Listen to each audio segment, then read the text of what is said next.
गांव के ऊपर पुराना किला था। धुंध में छुपा हुआ एक गुस्से वाला दैत्य। नुकीले पत्थर आसमान को छू रहे थे। मेरे रीढ़ में सिहरन दौड़ गई। ये खतरे का इशारा था।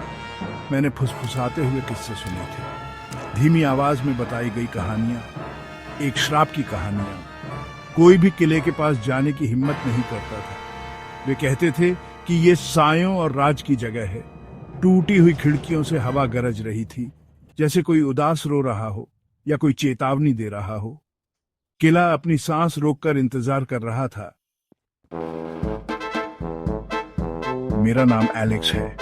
मैं एक हिस्टोरियन हूं। मुझे हमेशा पास्ट की तरफ खींचा गया है इसके रहस्यों ने। इसलिए मैं इस दूर दराज के गांव में आया, कहानी के पीछे की सच्चाई जानने के लिए। पुराना किला मुझे बुला रहा था, मुझे अपनी तरफ खींच रहा था।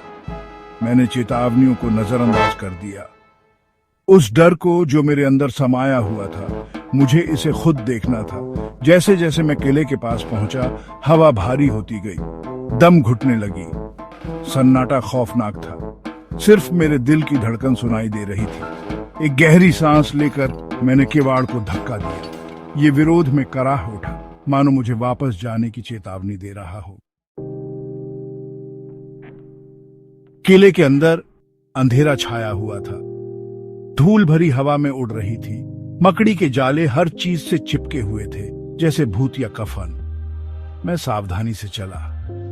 हर कदम खाली हॉल में गूंज रहा था। मेरे पैरों के नीचे फर्श की लकड़ी कराह रही थी। ऐसे राज फुसफुसा रही थी जो मैं नहीं समझ पा रहा था। अचानक मुझे एक आवाज सुनाई दी, सायों से आती हुई एक धीमी फुसफुसाहट। मैं जम गया। मेरा दिल जोर से धड़क रहा था। कौन है वहां? मैंने आवाज लगाई। मेरी आवाज कांप रही थी। सिर्फ खामोशी ने मुझे जवाब दिया, लेकिन मैं महसूस कर सकता था कि आंखें मुझे देख रही हैं। मैं किले में और अंदर चला गया, किसी अनदेखी ताकत से खींचा हुआ। फुसफुसाहट तेज हो गई। मेरा मार्गदर्शन कर रही थी, या वो मुझे चिढ़ा रही थी। मैं एक भारी लकड़ी के दरवाजे पर पहुंचा। बाहर से बंद।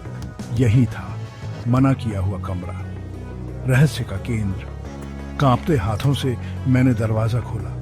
ये चरमराते हुए खुला एक छोटा धूल भरा कमरा दिखाई दिया, और कमरे के बीच में एक लकड़ी की कुर्सी। और फिर मैंने उसे देखा। कुर्सी पर खरोंचा हुआ एक शब्द, एक नाम, मेरा नाम, एलेक्स। इसका क्या मतलब था? क्या मुझे यहां होना चाहिए था, या ये कोई जाल था? अचानक कमरा ठंडा हो गया। हवा घनी और भारी। मुझे अपने पीछे किसी की मौजूदगी महसूस हुई।